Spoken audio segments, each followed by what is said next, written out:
Questions and comments from the Honourable Member or Abitibi-Témiscamingue.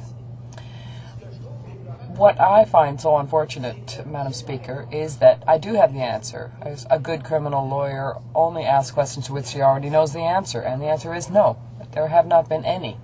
There hasn't been a single case. We asked this question of every single witness that appeared before us, including the police officers and the minister, and even the minister couldn't say.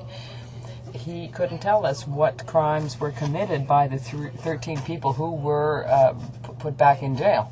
I'll come back to that in a moment. So yes, we're going to vote against it because the only problem, and I see this problem, and that's why I'm asking him the question, what does he have to reproach to this faint hope clause?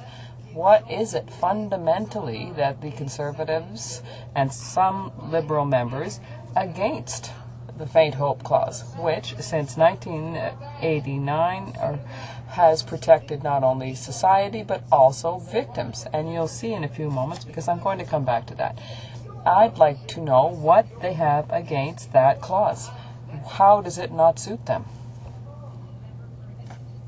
Well, that's a very easy question, Madam Speaker.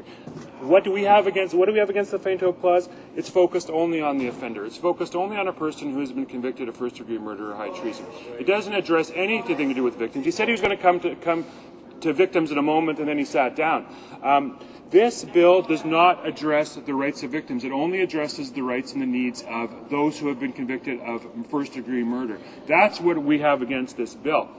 He sat in committee, he listened to the victim's family, he knows the pain that victims are forced to relive when they go back before juries at faint hope applications. And he's quite right, most faint hope applications are unsuccessful, which only means that entitles the person to reapply in 2 years. So families have to go through this every 2 years where the individual is applying for faint hope.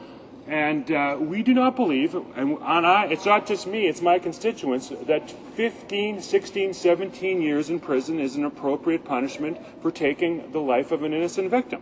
That's not appropriate. The problem with his approach is he only looks at one side of the equation. He only looks at the offender.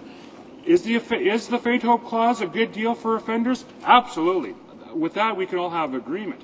But there are other parties to be considered, and I would suggest, Madam Speaker, that the most important party to be considered are the victims.